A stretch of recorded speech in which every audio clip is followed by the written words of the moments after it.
할렐루야. 우리 옆 사람과 한번 인사합니다. 한 주간도 주님의 참 평안이 깃들기를 원합니다.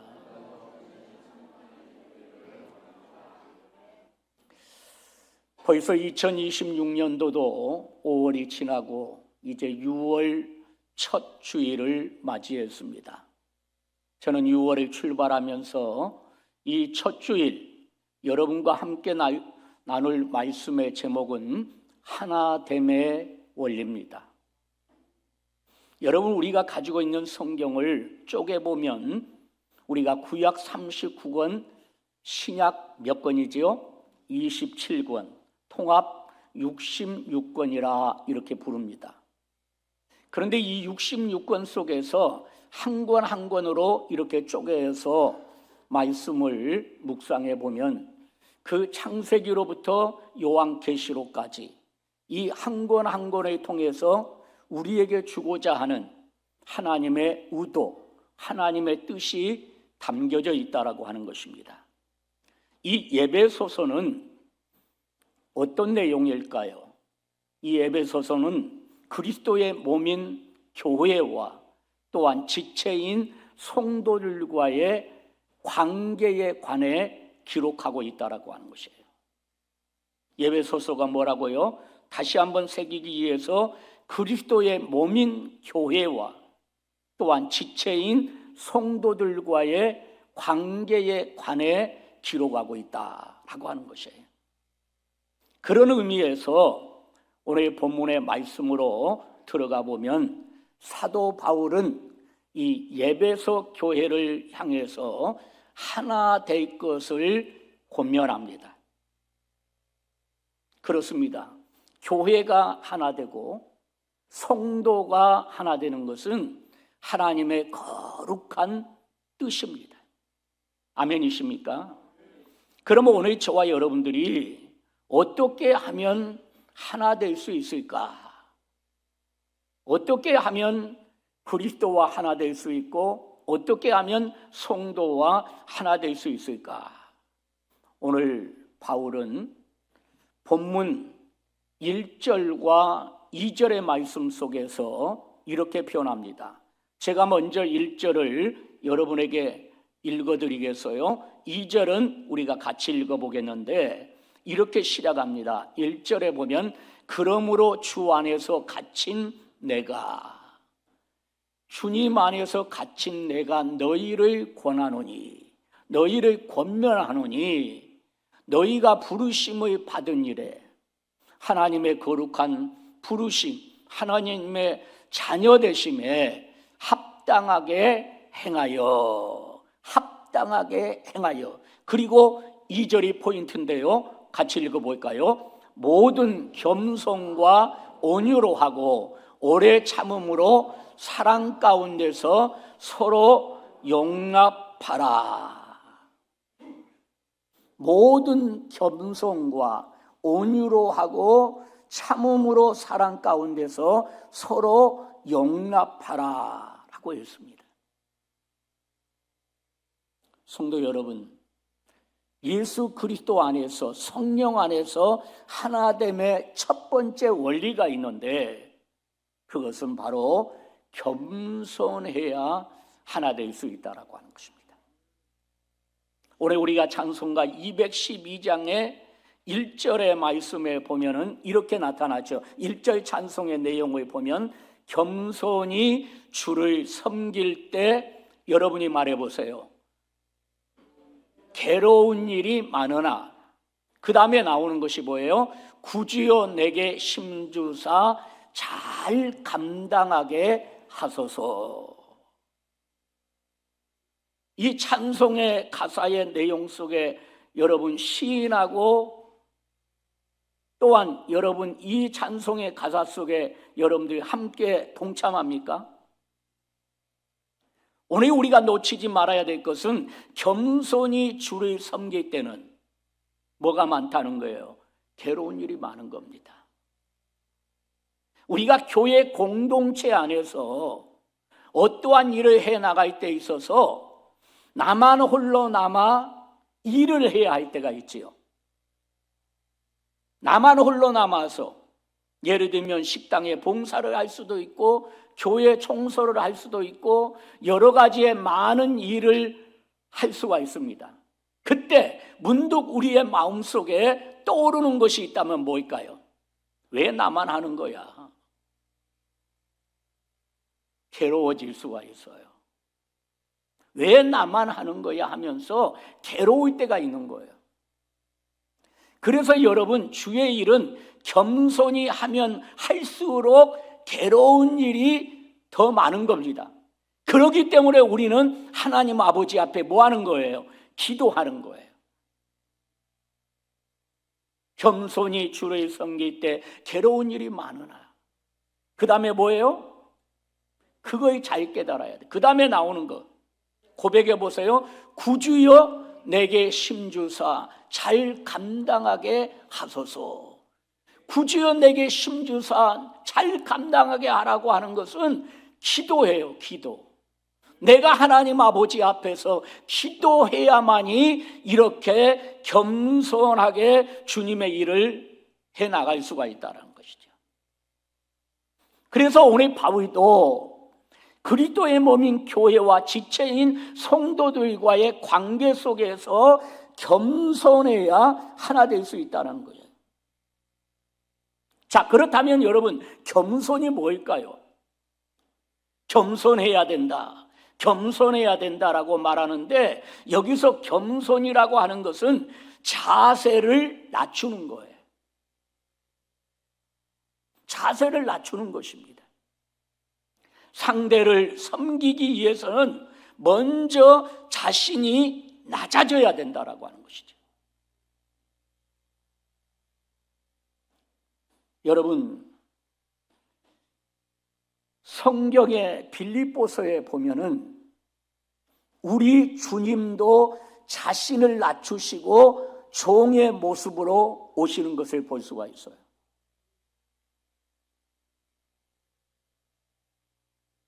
우리 그리스도인들 모두가 예수님처럼 겸손하다면, 또다시 말합니다, 자세를 낮춘다면 문제될 것이 하나도 없다라는 거예요. 그래서 공동체의 생활은 첫 번째로 놓치지 말아야 될 것이 겸손해야 된다. 우리 옆 사람에게 한번, 죄송해요, 도전하는 마음으로 한번 인사 나눠볼까요? 겸손해야 됩니다. 겸손해야 됩니다.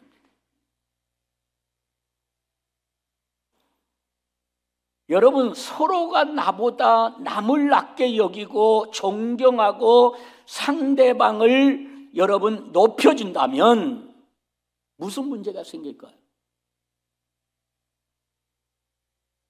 문제는 서로 높아지려고 하는 데 있다라고 하는 겁니다. 높아지려는 데. 뭐 우리만 그러는 것이 아니에요. 예수님의 제자들이 또 그랬어요. 예수님의 제자들 가운데서도요, 서로 높아지려고 싸웁니다. 하물며 제자들이 또 그랬는데, 현대적인 용어로 표현하면 우리가 제자지요. 우리라고 그렇지 않겠느냐 이 말이에요. 그렇기 때문에 주님은 오늘 저와 여러분들에게 말씀하시는 거예요. 기독교의 덕목 중에 가장 큰 덕목은 뭘까요? 겸손이라고 하는 사실이에요. 우리가 잘 아는 성 어거스틴, 이 성 어거스틴을 향하여서 뭐라고 말합니까? 성자 어거스틴이라고 말해요. 지난날에는 그가 성자가 아니었어요. 한마디로 세상말로 표현한다면 부모의 마음을 속속였던 자예요. 그래서 어쩌면 그 어거스틴의 어머니는 정말 그 어거스틴이 변화되기 위해서, 새로워지기 위해서 얼마나 눈물로 기도했는지 몰라요. 드디어 어머니의 눈물의 기도의 씨앗은 그 완악한 어거스틴의 마음을 감동시킵니다. 그리고 그가 마침내 성자 어거스틴이 됩니다. 그리고 그가 예수 그리스도를 만나고 그가 고백을 합니다. 첫째도 겸손이요, 둘째도 겸손이요, 셋째도 겸손이다. 기독교의 덕목 중 가장 큰 덕목은 겸손이에요. 겸손. 겸손한 인격만 가진다면 온 성도들이 성령 안에서 하나 될 수 있다라고 하는 것입니다. 두 번째로 바울이 에베소 교회 성도들을 향해서 권면하는 말씀이 무엇입니까? 오늘 2절에 보니까 온유해야 하나 될 수 있다라고 하는 것입니다. 제가 이 말씀을 우리가 5월에 체육대회 할 때, 정교인 체육대회 할 때 핵심만 3분만 말씀을 전하면서 핵심의 포인트만 여러분들에게 말씀한 적이 있죠. 생각나요? 다 잊어버렸죠? 오늘은 이제 거기에 핵심의 포인트 속에 살을 붙여서 여러분에게 하나하나 쪼개어서 지금 말씀을 전하고 있습니다. 에베소 교회를 향해서 하나됨의 원리는, 하나의 공동체가 되는 원리는 온유해야 하나 될 수 있다는 거예요. 그렇다면 오늘 저와 여러분이 또다시 생각해야 되겠죠. 온유라고 하는 것이 무엇일까? 제가 온유가 뭔가를 한번 찾아봤더니 온유는 자신이 가진 힘을 감정대로 쓰지 아니하고 절제하는 것입니다. 이렇게 말했어요. 뭐라고요? 자신이 가진 힘. 이것을 감정대로 쓰지 아니하고 절제하는 것이라고 이렇게 정의할 수가 여러분 있다라고 하는 것입니다. 예수님은 십자가에서 죽으시면서까지 성경에 보니까 온유하셨다라고 했어요. 그분은 어떤 분이십니까? 전지전능하신 하나님이십니다. 말씀 한마디면 자신을 박해하는 저들을 멸절시킬 수 있습니다. 그러나 끝까지 주님은 온유하심으로 인하여서 어떻게 하십니까? 십자가를 지셨다라고 하는 사실입니다. 온유의 반대말이 무엇일까요? 그렇다면 온유의 반대말은 아마 혈기라고 말할 수 있을 것입니다. 혈기입니다. 교회에서는 혈기라는 단어 자체가 있어야 됩니까? 없어져야 합니까? 혈기라는 자체가 교회에서는 없어야 합니다. 어떻게 서로가 교회 공동체 안에서 얼굴을 붉히고 큰 소리 치는 이런 일이 여러분 교회 안에서 일어날 수가 있을까요? 성도들이 서로가 온유하면 절대로 공동체는 분열될 수 없습니다. 그래서 바울은 지금 이 에베소 교회를 향해서 하나됨의 원리가 뭐냐? 온유해야 된다. 온유해야 된다라고 말하고 있는 거예요. 저도 오늘 이 바울의 심정을 가지고 제가 여러분에게 지금 말씀을 전하고 있는 겁니다. 성도들이 서로가 온유하면 절대 교회는 분열이 될 수가 없다. 더 깊이 들어가면 온유하면 기관이 분열될 수 없어요. 아멘이십니까? 절대 분열될 수가 없습니다.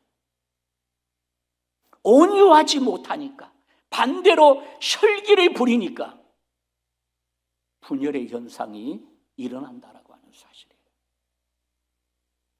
세 번째, 바울이 에베소 교회를 향해서 하나됨의 원리를 말하고 있는데 그것이 뭡니까? 오래 참아야 하나 될 수 있다라고 하는 것입니다. 믿음은 한번 더 합시다. 믿음은 오래 참습니다.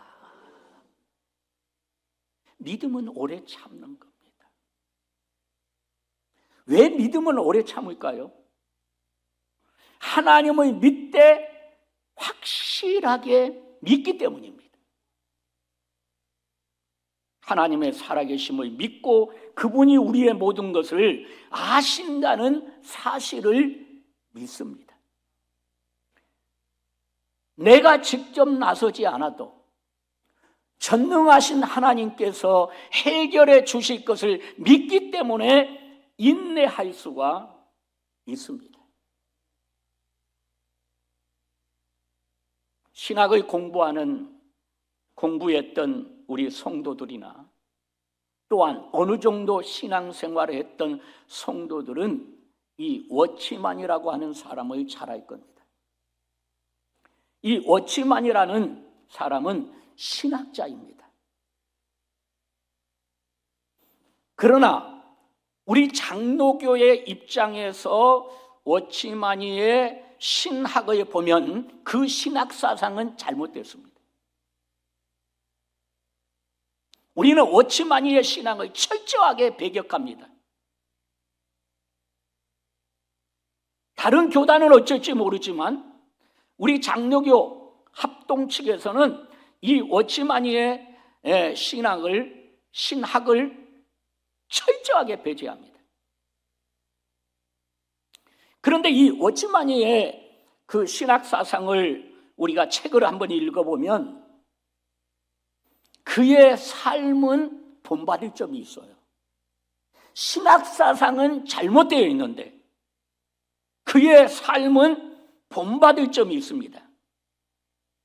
그가 쓴 책을 제가 한번 읽는 가운데서 거기에 나와 있는 내용을 하나 여러분에게 소개하려고 하는데 그가 쓴 책에 다음과 같은 이런 이야기가 등장합니다. 한번 들어보시기 바랍니다. 중국 농촌에 교회에 나온 지 얼마 안 되는 신자가 있었습니다. 어느 날 자기 논에서 물이 자꾸 줄어드는 것을 발견합니다. 이상하게 생각하고 알아보니 옆에 논 주인이 자기 옆에 논 주인이 자기 논에서 몰래 물을 빼가는 것입니다. 그는 비록 초신자였지만 이렇게 생각합니다. 믿는 사람이 싸워서 되겠는가? 아멘 좀 해봐요. 믿는 사람이 싸워서 되겠는가? 속상하지만 참고 원 상태로 회복시켜 놓아야지. 그리고 원 상태로 만들어 놓습니다. 그런데 웬일입니까? 그 이튿날 옆에 논 임자가 또다시 수로를 돌려놓은 거예요. 여러분 같으면 어떻게 되겠어요? 분노가 생겼지만 믿는 사람이 이러서야 되나 하고 또 어떻게 해요? 생각하고 참습니다. 그리고 하나님 앞에 기도합니다. 뭐라고 기도했을까요? 거기에 기도의 내용이 나오는데 이렇게 기도했어요. 주님, 저 사람은 나쁜 일을 했고 나는 올바른 일을 했는데 왜 내 마음에 평안이 없습니다? 왜 내 마음 속에는 평안이 없습니다? 그리고 계속해서 하나님께 기도하는데 응답이 옵니다. 너는 올바른 일을 위해서만 살았느냐? 그 이상으로 살 수는 없겠느냐?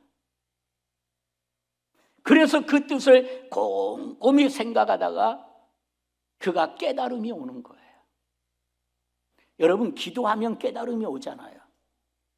깨달음이 옵니다. 다음날 아침 그는 일찍 일어나서 곧바로 어디로 갔을까요? 논에 갑니다. 그리고 그 사람이 수로를 돌려놓기 전에 자기가 먼저 자기 논의 수로를 이웃의 논으로 돌려놓습니다. 감동이지요. 그런데 얼마 후에 놀라운 일이 생겨요, 여러분. 어떤 놀라운 일이 생기냐면은 옆논 임자가 찾아온 거예요. 옆에 논 임자가 찾아왔어요. 그리고 용서를 빌면서 고백을 합니다. 어떤 고백을 하냐면 당신은 정말 예수 믿는 사람입니다. 옆 사람에게 축복해봐요. 당신은 정말 예수 믿는 사람입니다. 제가 그렇게 나쁜 일을 했는데 그것도 한 번도 아니고 여러 번 수로를 내 쪽으로 돌리면서 내가 진행해 갔는데 이렇게 나쁜 일을 했는데 화를 내지 않았습니다. 그리고 도리어 저를 배려해 주기까지 했습니다. 저도 당신처럼 예수 믿는 사람이 되고 싶습니다. 우리 믿는 자의 한 사람의 역할, 한 영혼을 주님 앞으로 인도해 내는 데 있어서 우리 믿는 자의 한 사람 한 사람의 역할이 얼마나 중요하다는 것을 여러분 알아야 돼요. 우리는 말로 죄짓지 맙시다. 행동으로도 죄짓지 말아야 돼요.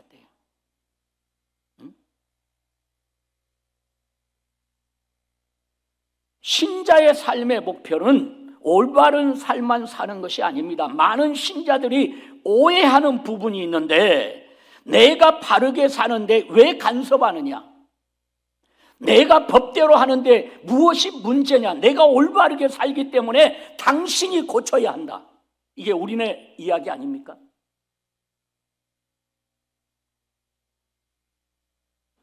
그러나 성경이 말하고 있는 진정한 그리스도인이 올바르게 사는 것 그 이상의 삶을 살아야 된다는 거예요.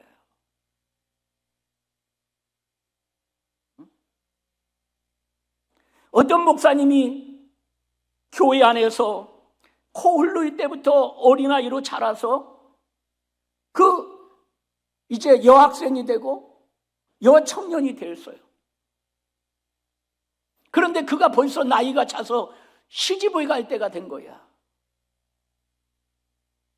시집을 갈 때가 되었는데 이 친구가 목사님에게 찾아와가지고 하는 말이, 목사님, 주례를 부탁합니다. 목사님이 그 친구를 통해서 주례를 부탁한다고 하는 말을 듣고 나서 이 친구에게 내가 무슨 말을 해야 될까? 그래서 목사님이 이렇게 말했대요. 잘 살아야 한다. 여러분, 지금 목사님이 말하고 있는 잘 살아야 한다. 이 말은 어떤 말일까요? 한번 여러분 상상으로 떠올려 보세요. 잘 살아야 되니까 돈 많이 벌고 잘 살아야 된다고 하는 개념일까요? 목사님이 말하는 의미에 잘 살아야 된다라고 하는 의미는 그런 의미가 아니에요. 그런데 보통 믿음이 연약한 사람은 잘 살아야 된다. 그렇게 말하면 전부 물질적인 개념으로 흘러가 버려요.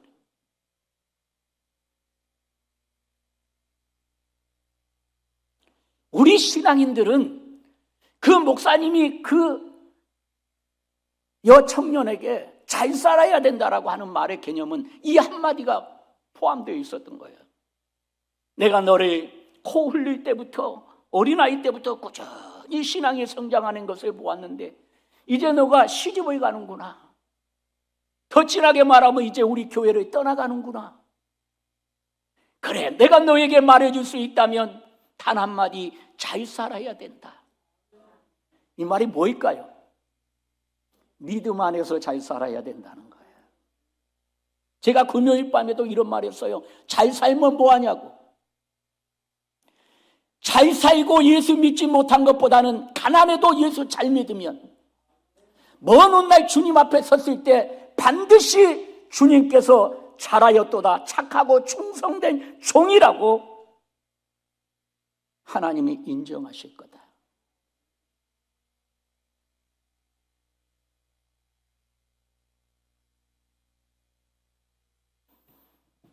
성도 여러분, 진정한 그리스도인들은 올바르게 사는 그 이상의 삶을 살아야 된다.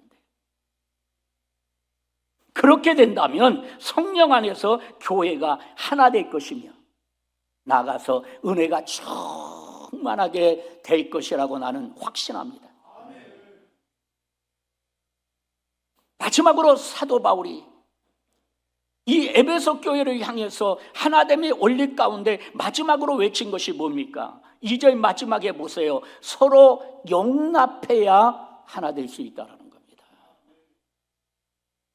주님이 교회를 원하는 뜻이 뭘까요? 주님이 교회를 향해서 원하고 있는 것이 오늘 본문과 연결시켜 본다면 오늘 교회 공동체는 어찌하든지 성령 안에서 하나 되는 것을 기뻐하신다라고 하는 겁니다. 성령 안에서 하나 돼야 돼.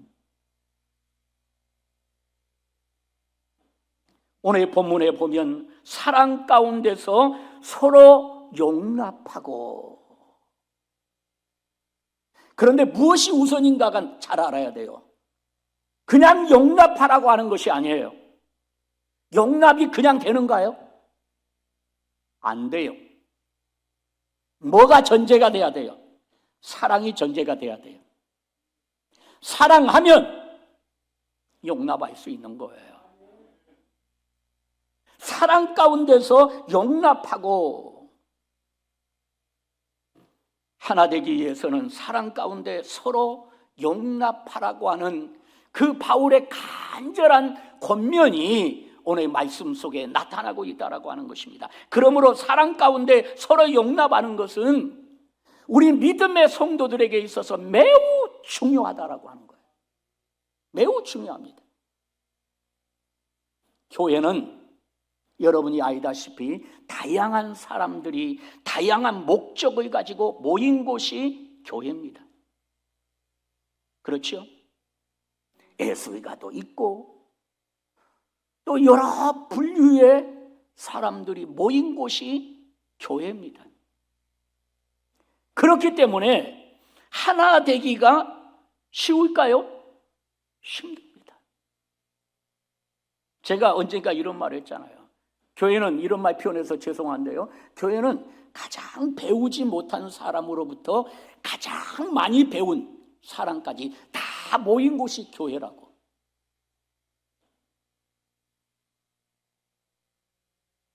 그것을 한번 생각해 보십시오. 내 눈높이에서 맞추면 어떻게 될까요?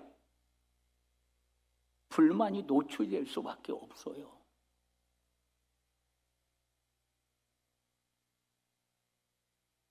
불만이 노출될 수밖에 없어요. 다시 말하면 하나 되기 힘들어요. 힘들어. 그러나 아무리 다양한 사람들이 모였다 해도 성령 안에서 사랑 가운데 용납되면 하나 될 수 있다라고 하는 것이에요. 제가 사역할 때 일입니다. 어느 날 후배 목사님들에게, 후배 목사님들이 아니라 후배 목사님께서 우리 교회에 오셔서 청년들에게 세미나 좀 해달라고 그래요. 세미나가 뭔 줄 알지요? 응? 세미나는 설교와 달라요. 그래서 세미나를 좀 해달라고 해서 이제 어떻게 됐어요? 우리 청년들에게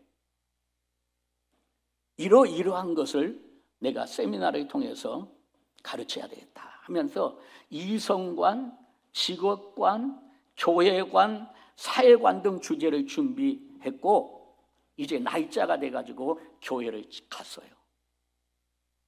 교회를 찾아갔습니다. 그런데 교회에 들어가자마자 깜짝 놀랐어요.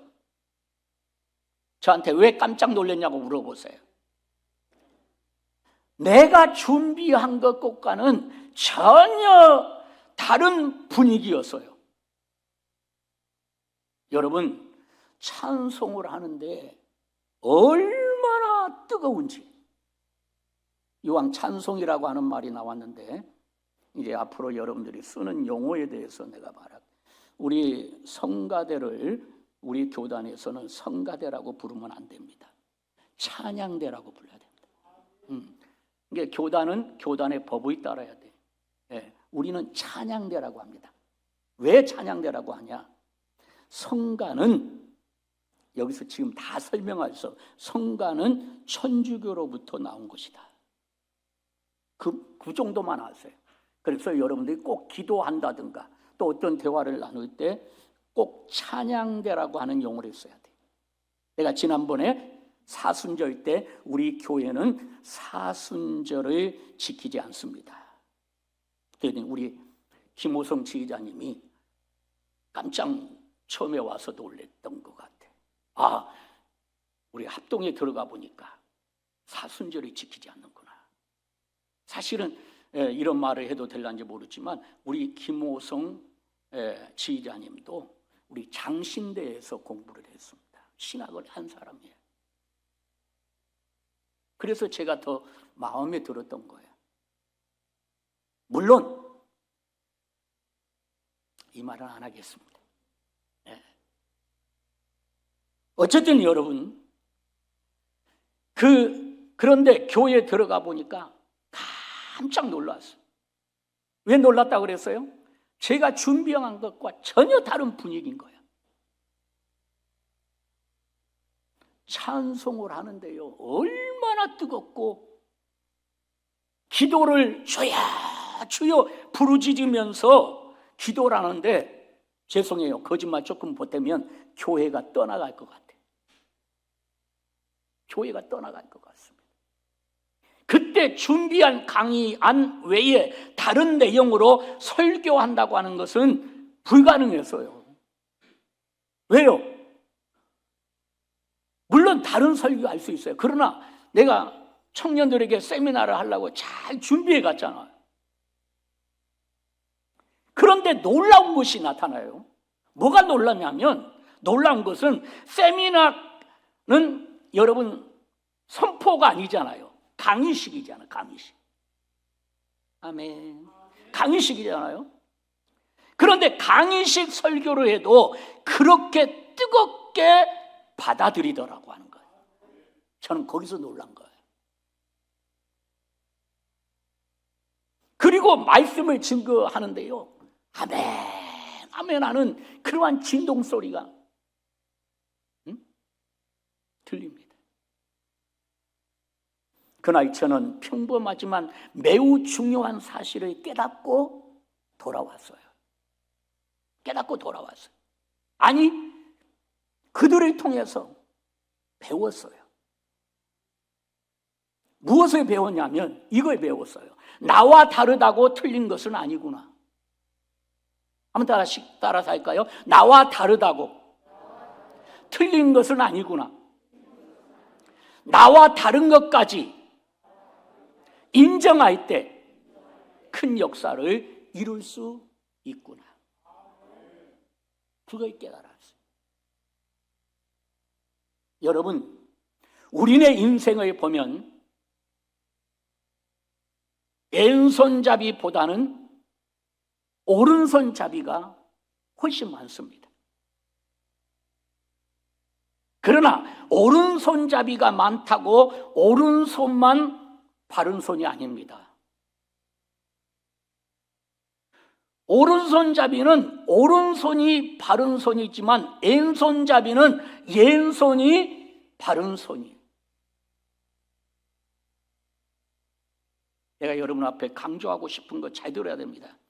그렇기 때문에 우리는 그것을 인정해 주어야 합니다. 여러분, 교회마다 분열이 있고 또한 분쟁이 있는 이유가 어디 있을까요? 다른 거 없습니다. 나와 다른 서로를 인정해 주지 못하고 용납하지 못하는 데 있다라고 하는 것입니다. 내 믿음의 형태가 중요하면 다른 사람의 믿음의 형태도 중요합니다. 내 은사가 중요하다면 다른 사람의 은사도 중요합니다. 어떤 사람은 전면에 나서지 않고 조용히 예수님을 믿습니다. 그런데 어떤 사람은 전면에 여러분 나서서 적극적으로 봉사하면서 예수님을 믿습니다. 서로를 인정해야 되는데 어떻게 돼요? 서로를 비판합니다. 나는 우리 성도님들 어떤 일이 있어도 비판하지 않기를 바랍니다. 아니, 저 집사는 믿음이 있는 거야 없는 거야 비판하기 시작합니다. 믿은 지가 몇 년인데 봉사도 안 하고 집에 가?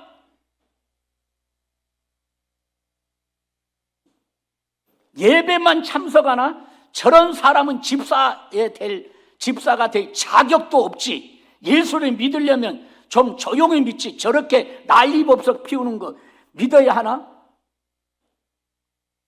별 소리를 다 하기 시작합니다. 그러나 나는 우리 성도들에게 이런 말 합니다. 오늘 이 집사님이 일해야 되는데 일하지 않고 갔다. 내가 그 일까지 하게 하심을 감사합니다. 이 정도의 성까지는 올라와야 됩니다. 무슨 말인지 이해가 되죠? 내가 할 수 있어서 감사하잖아요. 반드시 제가 말했잖아요. 우리가 죽음 후에는 심판이 있다. 천국과 지옥으로 가는데 우리 믿음의 사람들은 천국으로 갈 겁니다. 아멘이십니까? 그러나 알아야 될 것이 뭐냐면 천국은 갈지 모르지만 이 땅에서 일한 것이 없다면 상이 없습니다. 상이 없어요. 내가 이 땅에서 비록 괴로운 일이 많으나 일을 많이 했다면 천국에 가면 상이 있습니다. 그것이 여러분들이 잘 아는 달란트의 비유를 통해서 주인 대신 하나님, 상징적으로 하나님, 주인이 달란트를 맡겼어요. 그런데 어떤 사람은 우리가 잘 아는 것처럼 2달란트 남기고 어떤 사람은 5달란트 남겼잖아요. 그런데 어떤 사람은 주인이 두려워서 땅에다 묻어뒀단 말이에요. 시간이 흐르고 세월이 흘러서 주인이 돌아왔어요. 결산해요. 결산하는데 결산했다고 해서 주인이 결산한 종한테 돈 많이 줍니까? 종은 다른 거 없습니다. 종은 주인이 시키는 대로 일하는 것이 종입니다. 이해가 되시죠? 우리도 예수 그리스도 안에서 종입니다. 나도 종이고 여러분도 종입니다. 종이 잘하면 주인이 빛나는 겁니다. 다시 말하면 하나님이 빛나는 거예요. 이렇게 표현해 볼게요. 사실대로. 여러분, 교회가 부흥하고 성장했어요. 누가 부흥하고 성장시켰어요? 성도들이 열심히 전도해가지고 부흥하고 성장시켰어요. 누가 빛난가요? 알잖아. 목사님이 빛나지 않아요? 목사님이 한 것도 아닌데. 성도들이 열심히 전도해서, 열심히 기도해서, 열심히 봉사해서, 열심히 충성해서. 벌써 시간이 다 돼버렸네. 나 지금 막 시계 봤거든요. 또 마무리해야 되겠죠. 성도 여러분, 우리는 어떠냐라고 하는 것입니다. 이것은 서로가 잘못된 것이 아니라 바로 믿음의 형태가 다를 뿐이다라고 하는 겁니다. 내가 내 기준에서 사람을 판단하면 안 됩니다. 하나님께서 필요 없이 부른 사람은 한 사람도 없습니다. 다 하나님이 필요하셔서 부른 겁니다. 예? 나와 다른 것을 인정하고, 오늘 바울이 에베소 교회를 말하는 것은 인정하고 용납할 때 교회가 성령 안에서 하나 될 수 있다는 사실을 믿으시기를 바랍니다. 말씀 정리합니다. 하나님의 교회가 성령 안에서 하나 되기를 원합니다. 그럼 어떻게 하나 될 수 있죠? 오늘 4가지를 여러분과 제가 말씀을 통해서 나누었습니다. 그 첫 번째가 뭡니까? 겸손입니다. 두 번째는 뭡니까? 온유입니다. 세 번째는 오래 참는 것입니다. 네 번째는 서로 용납하는 것입니다. 여러분 옆에 있는 사람들을 한번 보시기 바랍니다. 한번 보세요. 내가 시키는 대로 하고 이제 끝납니다. 그리스도 안에서 한 몸, 한 지체들입니다. 서로 인사 나누기를 바랍니다. 우리는 한 몸입니다. 우리는 한 지체입니다. 기도하십시다.